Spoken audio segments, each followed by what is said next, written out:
Student students आज हम 9th class maths में मॉडल पेपर का सेक्शन सी जो है वो सॉल्व करेंगे।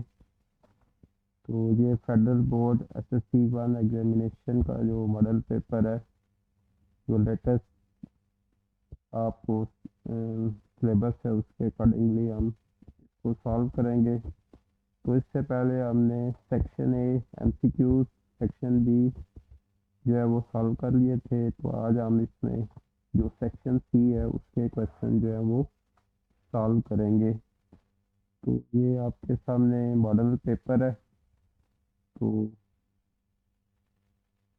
इसको हम सॉल्व करेंगे, इसका सेक्शन सी। ये इसके एमसीक्यूज आ रहे हैं इसमें। बी सेक्शन ये हम ऑलरेडी सॉल्व कर चुके हैं। तो आज हम सेक्शन सी जो है वो सॉल्व करेंगे। तो सेक्शन सी जो है स्टूडेंट्स वो 24 मार्क्स का होता है। तो इसमें हर क्वेश्चन के 8 मार्क्स में होते हैं। तो 3 क्वेश्चन आपने यहाँ से अटैम्प्ट करने होते हैं।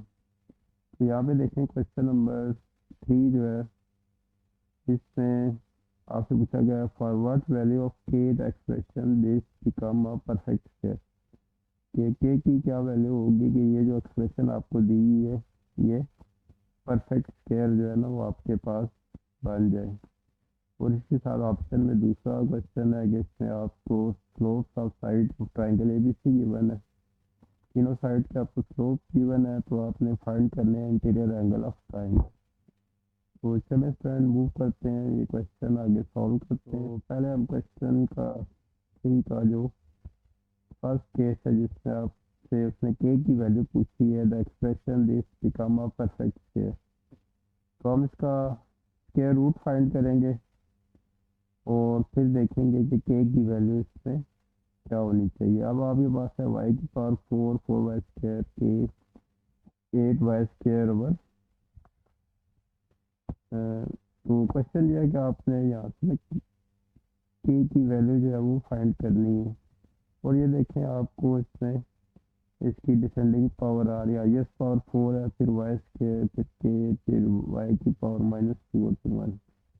तो ये डिसेंडिंग पावर में लिखा हुआ है, तो आप असेंडिंग या डिसेंडिंग ऑर्डर में इसको अरेंज करके सॉल्व कर सकते हैं। तो अब देखें यहाँ पे फर्स्ट टर्म जो आ रही है आपकी इसकी y4 आ रही है।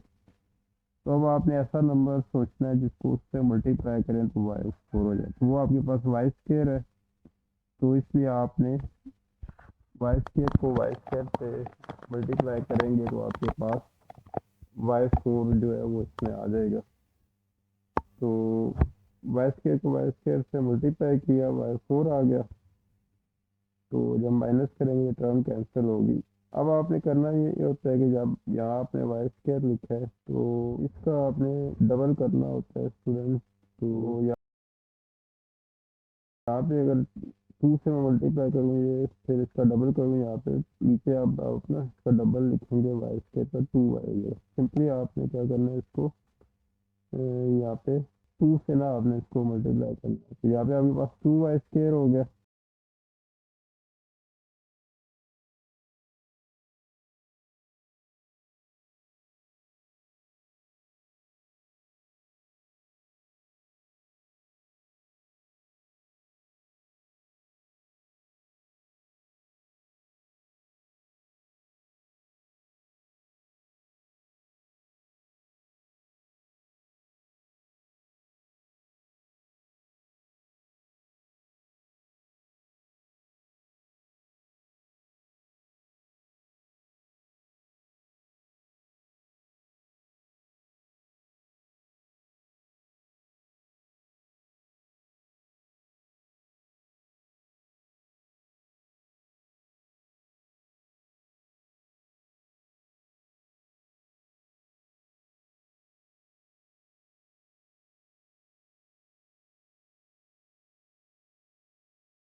तो अब आपने ये जो टर्म यहाँ पे वाई स्क्वायर कैंसिल हो गया, 4y² की 8 और y² 4 और y² वाई 4 अगर y की पावर 4 यहाँ पे y की पावर ये ना 4 आपके पास आ गई, तो इसको आप यहाँ पे लिख लेंगे।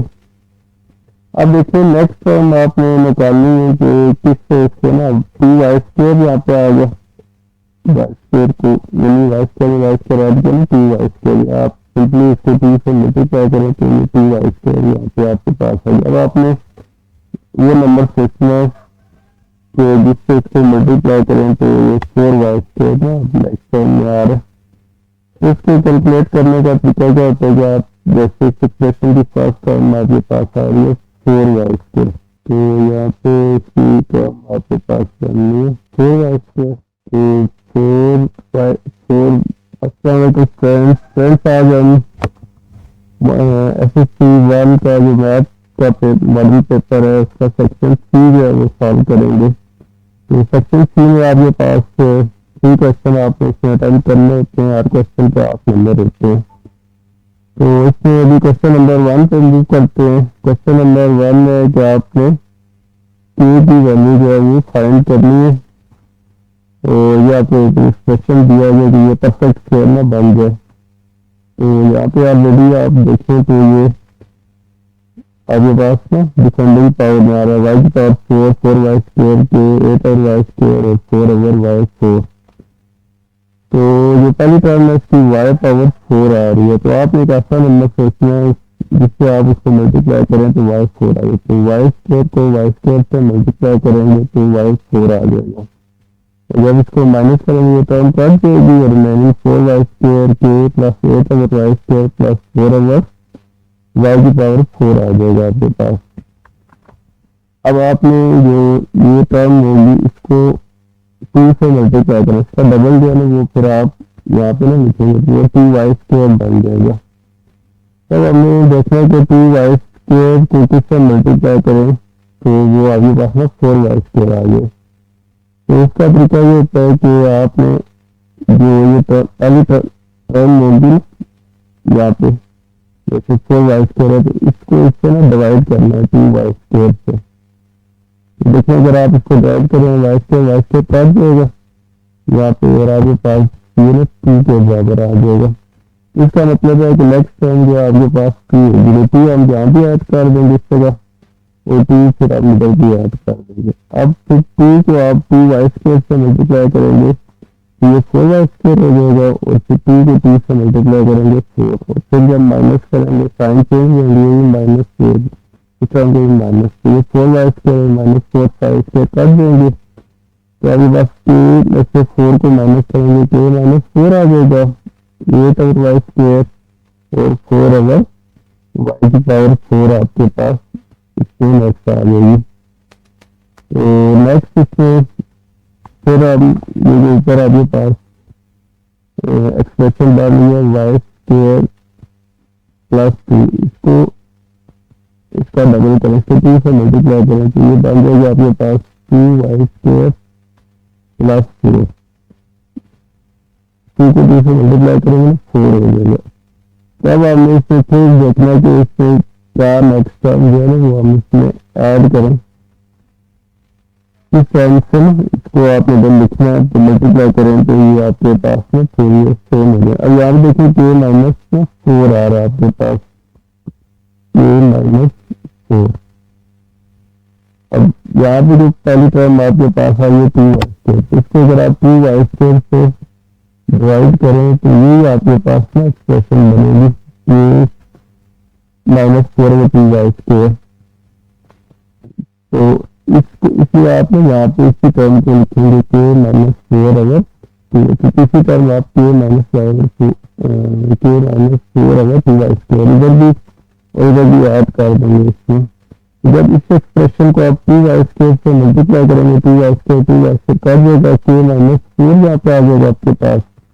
फिर इसको जब आप 4 से मल्टीप्लाई करेंगे इस टर्म को तो इसे 2 है ना, 2 काट जाएंगे, 2 बचेगा, ये 2k -8 हो जाएगा।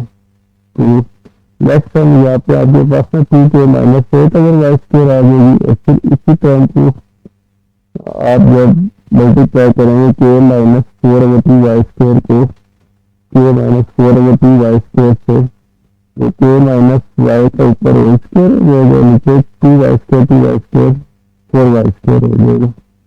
और फिर जब आप इनके साइन चेंज करेंगे, माइनस, ये भी माइनस और ये भी माइनस, तो ये टर्म आपके पास कैंसिल हो जाएगी और 8y² प्लस 4y² प्लस ये वाला टर्म आप माइनस कर देंगे। तो जब आप इसको माइनस करेंगे तो आपके पास आ जाएगा 8/y² और नीचे में माइनस होगा 2k माइनस 8/y²। इन दोनों में इधर आप लिखेंगे, इसके बाद 4/y² में से ये वाला टर्म में माइनस करेंगे तो माइनस k माइनस 4 का होल स्क्वायर अगर 4y की पावर 4 आपके पास इसमें आ जाएगा। तो नेक्स्ट देखें इसमें, इसको जब आप फर्दर इसमें सिंप्लीफिकेशन करें तो अब ये आपके पास नेक्स्ट क्वेश्चन आएगी, इसका आपने परफेक्ट स्क्वायर जो है वो बनाना है। तो फॉर परफेक्ट स्क्वायर क्या होना चाहिए, इस पूरी एक्सप्रेशन को ना 0 आना चाहिए था, तो तभी आपका ये यहाँ पे ना परफेक्ट स्क्वायर ना बनेगा इसका। तो अब दो टर्म का सम 0 है, तो यार ये फर्स्ट वाली टर्म आपके पास 0 होगी या फिर ये सेकंड टर्म जो है वो आपके पास यहाँ पे 0 के बराबर होगी ये वाली टर्म में। तो अगर हम फर्स्ट टर्म को 0 रखें, 1/y² 8 माइनस 2k प्लस 8 को अगर हम 0 के बराबर यहाँ पे रखें तो इससे आपके पास फिर ये टर्म आपके पास यहाँ पे इसको 0 के इक्वल रखें तो y² से मल्टीप्लाई कर दें तो y² कट देंगे, आ जाएगा 8 minus 2k plus 8 equal to 0, 8 और 8 16 माइनस 2k इक्वल टू 0, जब 2k इक्वल टू 16 तो 2 से डिवाइड करेंगे तो यहाँ से आपके पास इसकी वैल्यू 8 आ जाएगी। और इसी तरह इस एक्सप्रेशन को अगर आप दूसरी टर्म को 0 करें तो यहाँ पे y4 दूसरी टर्म 0 हो जाएगा, तो 4 माइनस 4k y² 4 0, या फिर इस टर्म को दूसरी साइड लगे प्लस हो जाएगी, स्क्वायर खोल दें तो a² प्लस 4 का स्क्वायर 16 माइनस 8k और 4, या फिर 4 को 4 से नहीं हो जाएगा, आप क्रॉस मल्टीप्लाई कर देंगे 16 हो जाएगा, तो ये 16 और 16 में काट देंगे तो k² माइनस 8k आ जाएगा, k कॉमन लेंगे तो k या 0 हो जाएगा, k माइनस 8 इक्वल टू 0, तो k 0 और 8 आपके पास इसकी वैल्यू आ जाएगी। तो ये आपके पास फ्रेंड्स k की वैल्यू आ जाएंगी। नेक्स्ट पार्ट पे मूव करते हैं।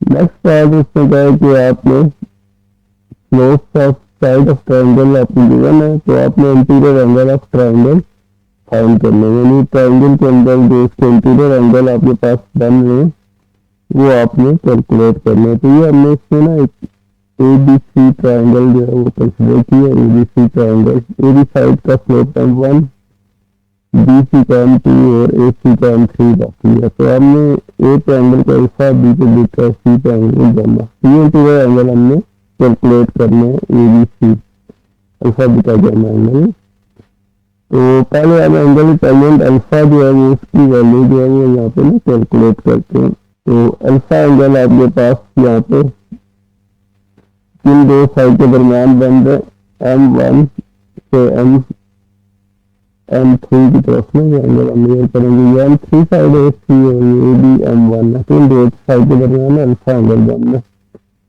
तो एंटी क्लॉकवाइज डायरेक्शन में एंगल अगर हम मेजर करेंगे तो m3 जहाँ पे इसका हेड आएगा वहां से ना आप ये पहले m3 लिखेंगे, m3 माइनस m1 और 1 plus m3 m1।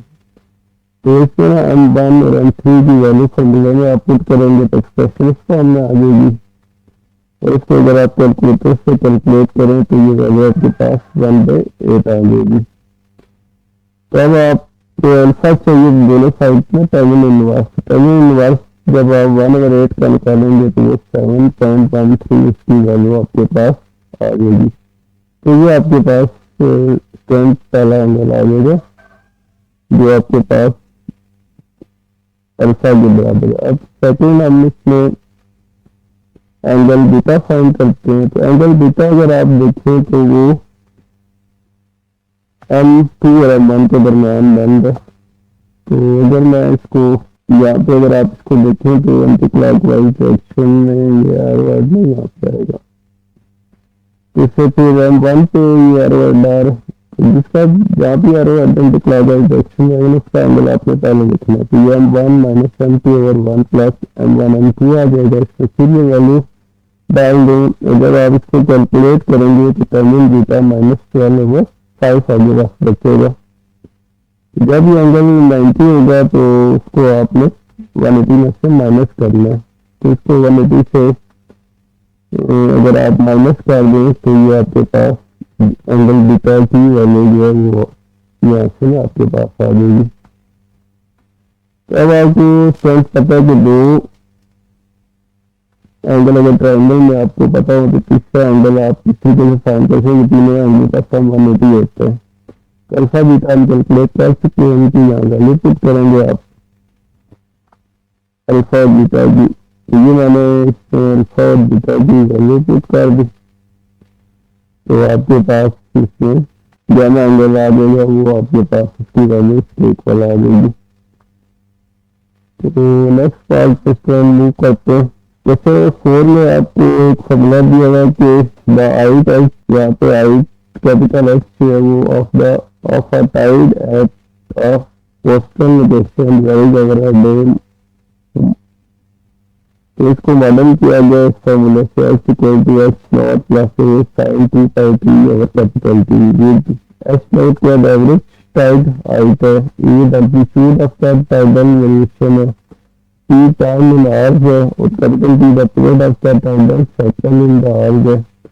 H naught की वैल्यू आपको 2 मीटर गिवन है, एम्पलीट्यूड आपको गिवन है 1 metre, T capital T 24 hours के इक्वल है। तो use trigonometry to find the tide's height at T 0 6 and 8 hours. तो ये आपको डिफरेंट टाइम्स दिए, इससे आपने ये टाइड्स है इनकी हाइट फाइंड करनी है। तो अब इस फॉर्मूले में जो आपको गिवन है, फर्स्ट ऑफ ऑल इसमें आप इंक्रीमेंट की वैल्यू जो आपको गिवन है, एच नॉट की वैल्यू गिवन है 2, ए की 1 और कैपिटल टी की 24। तो ये आप वैल्यू में तीनों की यहाँ पे इसके अंदर पुट कर दें। तो ये वैल्यू अगर आप इसमें पुट करेंगे तो ये फॉर्मूला आपके पास में फॉर्म में आ जाएगा। तो यहाँ पे 2 plus sign 2 pi T over 24 के लिए 2 plus sine pi T over 12 के बराबर ये आ जाएगा। तो H equal two plus sign 2 pi T over 24 आ जाएगा। तो पहले केस से आपने टी यहाँ पे अब इसमें 0 पुट कर लिया, तो टी 0 अगर यहाँ पे कर दे इस जगह पे तो ये साइन ऑफ 0 बन जाएगा। तो साइन की 0 पे वैल्यू 0 होती है, आप कैलकुलेटर से चेक कर सकते हो। तो ये 2 प्लस 0 है 2 मीटर आ जाएगा। इसी तरह T6 पे वैल्यू निकालनी है।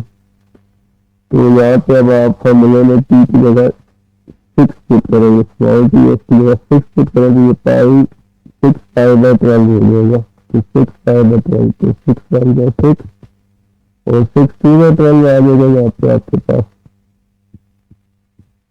तो ये आपके पास वैल्यू बन जाएगी 2 plus sign of pi by 2।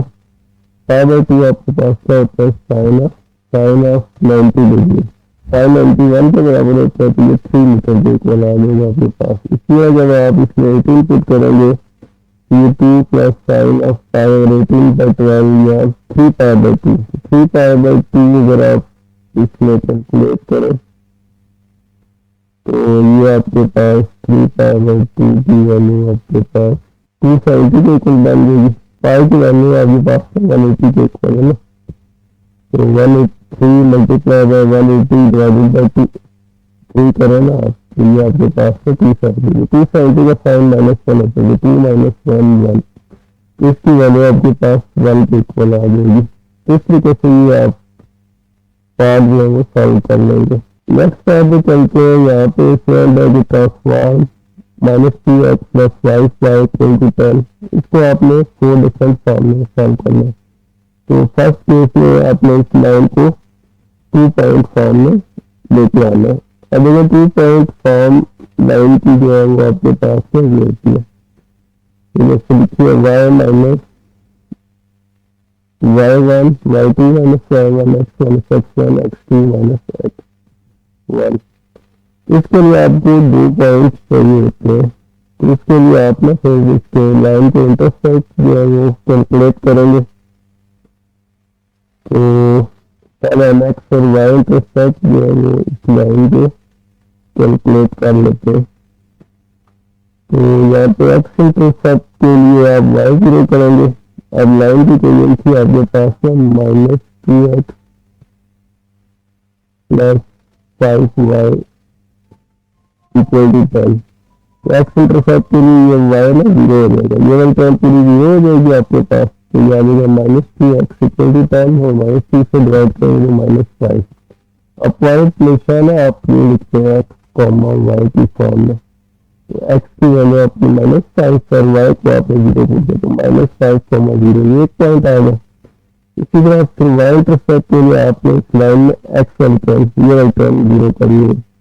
तो जब इस टर्म को आप जीरो करेंगे तो फिर 5y की टर्म रह जाएगा, 5 से डिवाइड करेंगे y2, तो 2 पॉइंट एक्स जीरो और वाई 2 आ जाएगा। तो ये 2 पॉइंट आ गए। तो ये जो फर्स्ट पॉइंट है इसको अगर आप x1 और y1 रख लें और इसको x2 और y2 का नाम दे, तो फॉर्मूले के मुताबिक क्या होता है y माइनस y1, y1 की वैल्यू 0 और y2 माइनस y1, y2 अपने पास 2 आ रहा है, 2 माइनस 0 इधर x माइनस x1, x1 की वैल्यू अपने पास -5 और x2 की 2 आ रही है, तो x2 की वैल्यू अपने पास 0 माइनस x1 माइनस 5। तो ये आपके पास 2 पॉइंट फॉर्म आपके पास लाइन की आ जाएगी।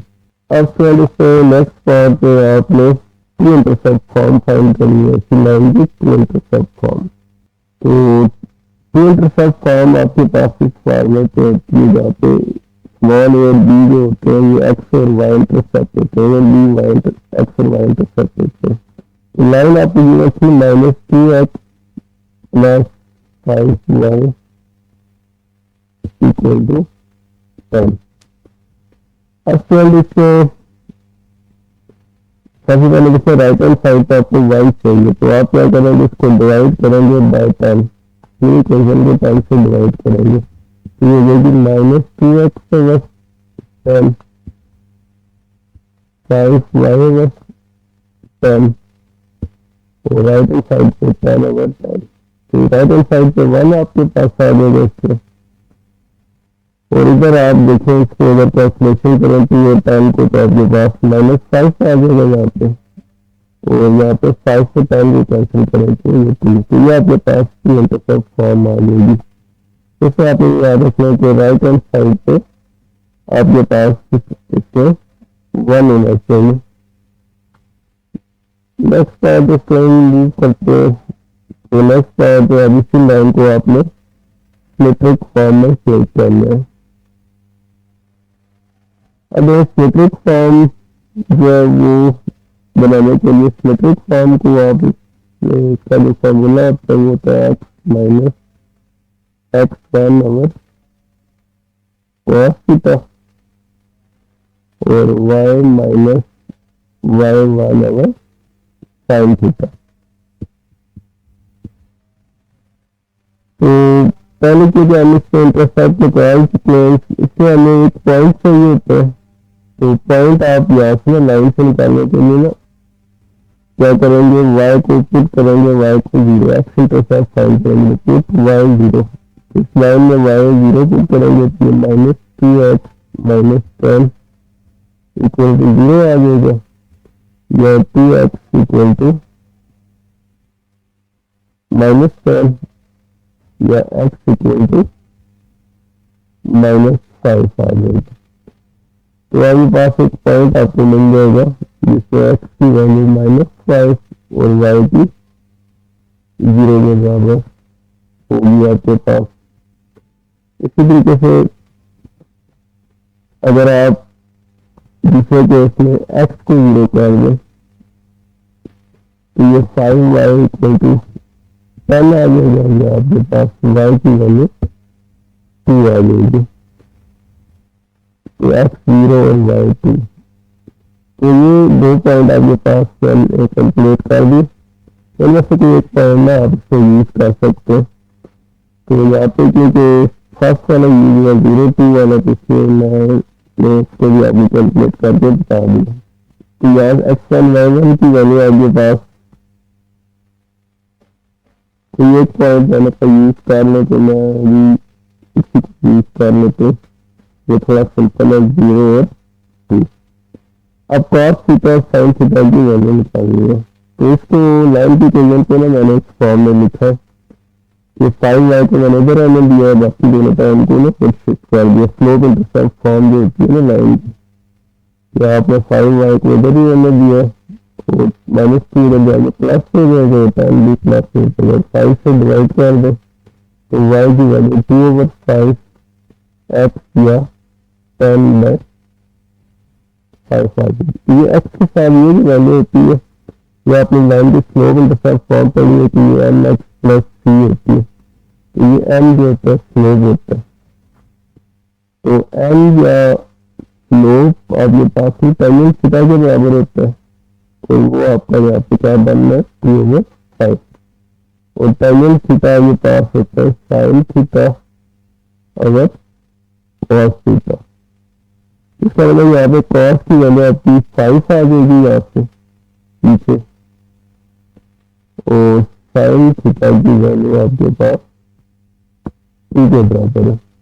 तो ये वैल्यू अगर आप इस फॉर्मूले में पुट करेंगे x माइनस x1, x1 की वैल्यू आपके पास 0 आ रही है, तो ये x माइनस 0 और नीचे cos थीटा, तो cos की जगह आप यहाँ पे 5 पुट कर देंगे।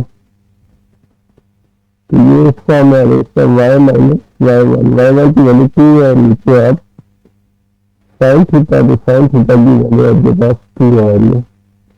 तो ये आपके पास मेट्रिक फॉर्म जो है वो 9 की आ जाएगी। नेक्स्ट को स्टार्ट है आपने 9 की जो है वो नॉर्मल फॉर्म जो है वो लिखनी है।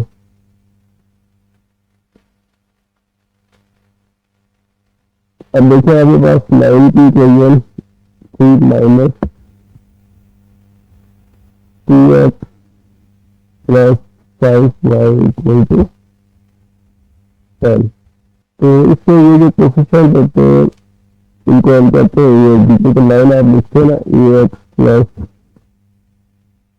by equal to c। तो यहाँ पे देखिए a की वैल्यू जो है x कोफिशिएंट -2 है और b की वैल्यू आपके पास 5 आ रही है।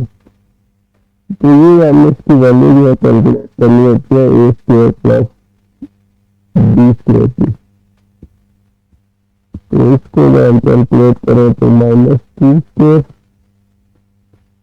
प्लस 5 स्क्वायर, तो ये आपके पास बन जाएगी √29 के बराबर।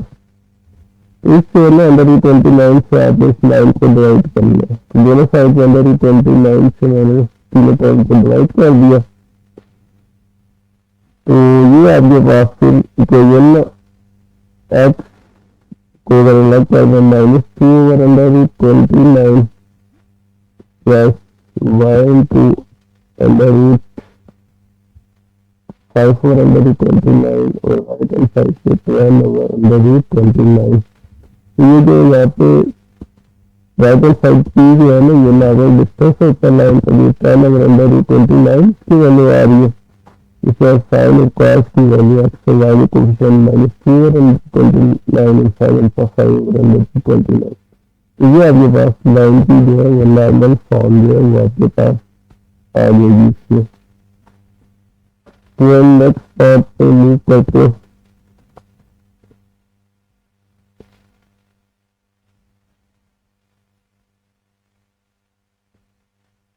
नेक्स्ट पार्ट पे फ्रेंड है कि आपने कंस्ट्रक्ट करना है altitude of triangle ABC with side measurement.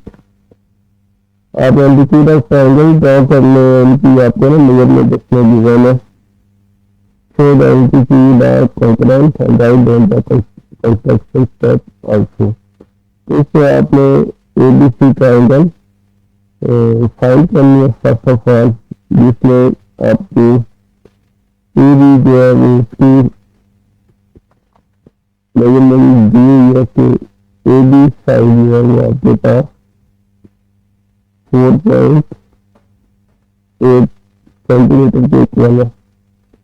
इसी तरीके से मेजर बी सी साइड जो है वो 3.5 सेंटीमीटर के इक्वल है और जो ए सी साइड है वो आपके पास 4 सेंटीमीटर के इक्वल है। तो एल्टीट्यूड ऑफ ट्रायंगल आपने इससे ड्रा करना। पहले तो आप ट्रायंगल इससे बनाएंगे और फिर इससे एल्टीट्यूड ऑफ ट्रायंगल जो है वो इसका प्रोसीजर जो है मैं आपको ट्रायंगल इसका बनाने का तरीका बता रही हूँ। सबसे पहले आपने इसमें जो मेजरमेंट है वो आपने एक लाइन लगानी है यहाँ पे, उसको आपने 4.8 सेंटीमीटर रखेंगे आप, तो उसको आपने ए बी लाइन का नाम दे देना। अब आपने कैंपस पे ए पॉइंट ना ए को सेंटर लेके तो यहाँ से ना 4 सेंटीमीटर की आर्क ना इधर से लगाएंगे।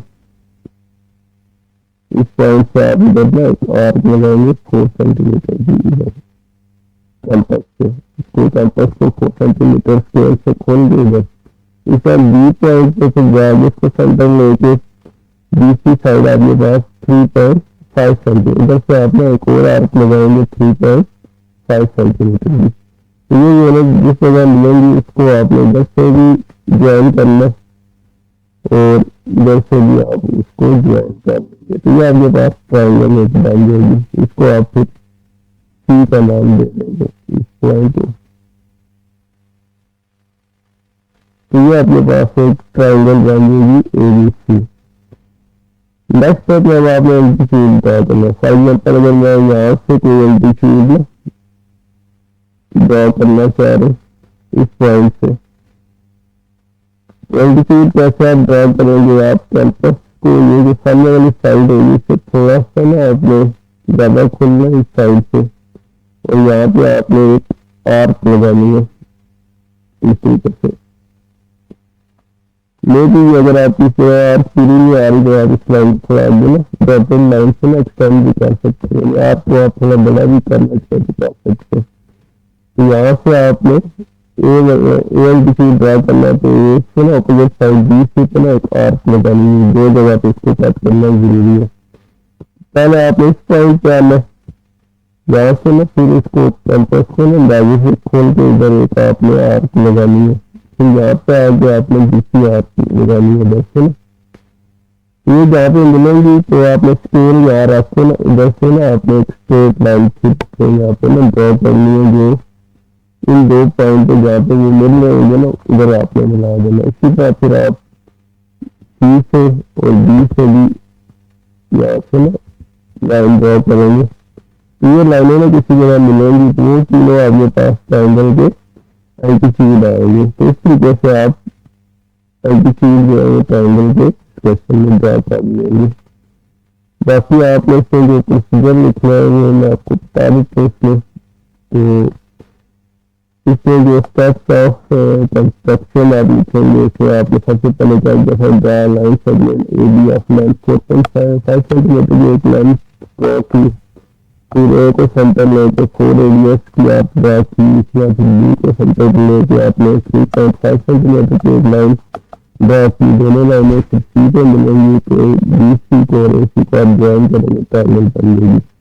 इसी तरह फिर तीनों वर्टेक्स है ना 1 बाय 1 आपने परपेंडिकुलर लाइन जो है वो ड्रॉ की अपोजिट साइड पे ना, जो कि लाइन पे एल्टीट्यूड को आपने, और वो आप देखेंगे कि तीनों एल्टीट्यूड जो है ना वो एक ही पॉइंट पे ना वो आपस में मिलेंगे। तो ये जो पॉइंट होता है उसको आप आर्थो सेंटर जो है वो उसको कहते हैं। तो वो अभी पास में आर्थो सेंटर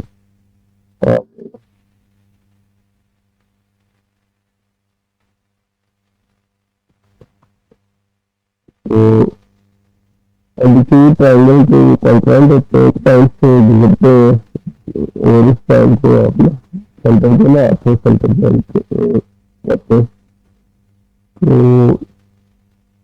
तो नेक्स्ट क्वेश्चन पे मूव करते।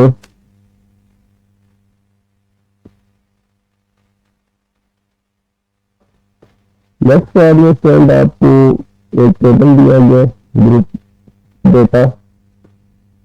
तो इसमें क्लास इंटरवल और फ्रीक्वेंसी आपको गिवन है। तो क्वेश्चन जो है कि आपने मीडियन और मॉड जो है वो कैलकुलेट करना। मॉड एक्सपेंसिस क्या है 24 मार्क्स का जो है। तो इसमें क्वेश्चन है कि group data for company monthly expenses in million rupees given है। तो कंपनी के जो मंथली एक्सपेंसेस है वो मिलियन में ना आपको गिवन है। तो आपने मीडियन और मॉड जो है वो कैलकुलेट करना। तो पहले देखें इसमें क्लास इंटरवल जो है वो 140 से 149 इसकी फ्रिक्वेंसी आपके पास 3 के बराबर है। यानी जब आपके पास ना पास 140 से 149 मिलियन के दरमियान 50 से 159 के दरमियान जो है वो आपके पास 7 जो है वो उसकी फ्रिक्वेंसी आ रही है। ये वैल्यू फ्रिक्वेंसी जो ये मंथ्स को शो कर रहे हैं टोटल 24 ये मंथ्स है। तो मीडियन और मॉड आपको कैलकुलेट करना। अब इसमें जो क्लासेस आपके बीच में तो ये देखेंगे आपको ये वैल्यूज जो है ना आपकी सेम नहीं आ रही।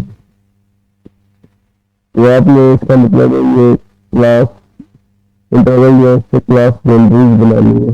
तो उसका तरीका ये होता है कि आपने ना ये 150 और 149 को अगर माइनस करें ना 1 आएगा। तो 1 को अगर 2 से डिवाइड करेंगे तो आपके पास क्या आएगा 0.5। तो 0.5 में आपने जितनी ये पहले लोअर बाउंड्रीज है ना इनमें से 0.5 माइनस करना है। जब आप 140 में से 0.5 माइनस करेंगे 139.5 से आ जाएगा।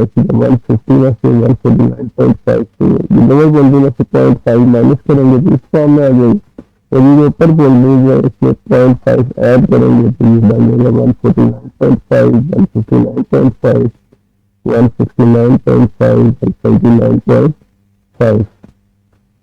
दूसरा से आपको मीडियन या मॉड के लिए क्यूमुलेटिव फ्रिक्वेंसी चाहिए होगी तो वो हमने कैलकुलेट की है। पहली वैल्यू तो आप ऐसे लिखेंगे। फिर नेक्स्ट यहाँ पे आप 3 + 7 करेंगे। इन दोनों फर्स्ट टू फ्रिक्वेंसीज को ऐड करेंगे तो ये आपके पास 10 आ जाएगा। फिर 10 में आप नेक्स्ट फ्रिक्वेंसी 5 ऐड करेंगे तो 15 आ जाएगा। फिर 15 में आप नेक्स्ट फ्रिक्वेंसी 9 ऐड करेंगे तो आपके पास 24 आ जाएगा। तो इससे हमें सबसे पहले यहाँ पे मीडियम क्लास फाइंड करनी होती है। तो अब आपके पास ये क्यूमुलेटिव फ्रिक्वेंसी आपने यहाँ पे फाइंड की है उसको आपने 2 से डिवाइड करना होता है। तो अब इसकी वैल्यू 24 आ रही थी। फ्रिक्वेंसी को अगर आप ऐड करें तो आपके पास में 24 आया। तो टोटल जो फ्रिक्वेंसी आपकी है वो 24 मान ली है। तो मीडियम क्लास फाइंड करने के लिए इसको आपने ना n को 2 से डिवाइड फ्रिक्वेंसी हम इसको 2 से डिवाइड करें तो ये देखें 12 आ गया। तो इसका मतलब 12th वैल्यू जो है वो आपकी यहाँ पे ना वो जिस ग्रुप में ये लाइक करेगी वो आपकी मीडियम क्लास होगी। तो अब आपने टेबल में देखना है कि ये आपके पास ना ये वैल्यू ना 12 वैल्यू जो लाइक आ रही है इस टेबल में। तो इस टेबल में अगर आप देखें तो यहाँ पे फर्स्ट 3 आ रही है, सेकेंड में 10 में और उसके नेक्स्ट 15। ये 15 से पहले 10 में देनी है 12 इससे मतलब नेक्स्ट 15। ये जो 15 जिसके क्यूमुलेटिव फ्रिक्वेंसी है ना ये आपकी मीडियम क्लास है। तो ये वाली आपकी इसमें मीडियम क्लास होगी। तो इसमें एक हमें मीडियम क्लास की फ्रिक्वेंसी चाहिए होती है तो वो आपके पास यहाँ पे ना मीडियम क्लास की फ्रिक्वेंसी एफ जो है 5 के इक्वल आ रही है। और एक आपको क्यूमुलेटिव फ्रिक्वेंसी चाहिए होती है सुपर वाली क्लास की तो वो ये आपके पास है जो सिंगल क्लास की है वो 10 आ रही है यहाँ पे। और एन आपने ऑलरेडी फाइंड किया है N/2 के वो 12 के बराबर है। और लोअर बाउंड्री आपको इस क्लास की चाहिए होती है एन के बराबर होती है, तो वो आपके पास यहाँ पे 159.550 वैल्यू आ रही है। तो ये वैल्यूज अगर आप यहाँ पे इससे पुट करें फॉर्मूले में मीडियन के, तो ये आपके पास मीडियन कैलकुलेट कर सकते हैं। दूसरा इसमें देखें इंटरवल का साइज आपके पास 10 आ रहा है, तो इसी दो क्लास में अपर या लोअर बाउंड्रीज को मैंने 150 में से 140 माइनस करें 10 आ जाए, तो 159 में से 149 माइनस करें तो 10 आ जाएगा। ये आपके पास इसकी जो है इंटरवल का साइज आ रहा है। तो ये सारी वैल्यूज हम इस फॉर्मूले में पुट करते हैं मीडियन के। तो यहाँ पे ये चीजें लिखी है कि लोअर क्लास बाउंड्री है 159, साइज है N24 है, क्यूमुलेटिव फ्रीक्वेंसी जो ऊपर वाली मीडियम क्लास से ऊपर की मैंने ऊपर आगे 10 है, और इस मीडियम क्लास की फ्रीक्वेंसी 5 की है, वो 10 आ रहा है। तो ये वैल्यूज अगर हम फॉर्मूला में पुट कर दें तो ये आपके पास, तो अगर आप कैलकुलेट करेंगे तो ये वैल्यू 63.5 आ जाएगा। नेक्स्ट देखिए आपने इसका मॉड फाइंड करना है। अब मॉड में भी आपको लोअर क्लास बाउंड्री चाहिए होती है एन जो, वो तो आगे में देख लीजिए 169.5 आती है। अब हमें इसमें एफ नोट और F1 F2 जो है ना ये फ्रिक्वेंसी भी आपको चाहिए होती है। तो F1 फ्रिक्वेंसी होती है मॉडल क्लास की, F0 होती है इससे प्रीवियस क्लास की, और F2 होती है इससे बाद बनकर। वैसे आपने देख लिया कि वो टाइम वरना इसके आ रहा है। तो अब इसके अकॉर्डिंगली हम इसको दोबारा से चेक करते हैं जो मॉडल क्लास में इसकी फ्रिक्वेंसी सबसे ज्यादा है। तो देखिए लास्ट क्लास जो आपके पास से बन रही है उसकी फ्रिक्वेंसी अगर आप देखें तो सबसे ज्यादा ना आ रही है। देखिए फर्स्ट क्लास की फ्रिक्वेंसी 3 है, फिर 7 है, दूसरी की 5 9 फ्रिक्वेंसी है। तो इसका मतलब ये जो क्लास आ रही है लास्ट है ये आपकी मॉडल क्लास है। मॉड के लिए ना आपने वो क्लास ले ली होती है जिसकी फ्रिक्वेंसी ना सबसे ज्यादा होती है, तो ये आपके पास इसमें मॉडल क्लास है। तो अब देखिए इसकी जो फ्रिक्वेंसी होती है इसको हम जहाँ पे 9 आ रही है इसको F1 रखते हैं, मॉड के केस में F1 होता है। इससे जो पीछे वाली क्लास की फ्रिक्वेंसी होती है इसको F0 कहते हैं, तो वो आपके पास यहाँ पे 5 आ रही है। और इससे आगे वाली क्लास की जो वो नहीं है तो इसकी फ्रिक्वेंसी फिर आप 0 कंसिडर करते हैं। तो इससे पिछली क्लास की 5 F1 9 होगा 2 0। ऐसे आपको बताया था इन दोनों का डिफरेंस होता है क्लासेस का, तो वो 10 के इक्वल आ रहा है 150 में से 140 में किसी भी दो कंजक्टिव क्लासेस के अपर या लोअर बाउंड्रीज को माइनस करें तो वो 10 आ रहा है। और दूसरा इसकी लोअर बाउंड्री अगर आप देखेंगे तो वो आपके पास यहाँ पे 169.5 के इक्वल आ रही है। ये पांचों वैल्यू आपने इस फॉर्मूले में मॉड का जो फॉर्मूला है उसके आपने वैल्यूज पुट कर लिए। तो ये वैल्यू जब आप इस फॉर्मूले में पुट करेंगे तो ये आपका फॉर्म आ जाएगी। इसकी वैल्यू आपके पास 172.58 आ जाएगी। तो ये मॉड की वैल्यू आ जाएगी मिलियन में रुपीज में। तो इस तरीके से आपका सी सेक्शन भी कंप्लीट हो गया। इसमें अगर आप कोई प्रॉब्लम है तो आप इससे वो कर सकते हैं।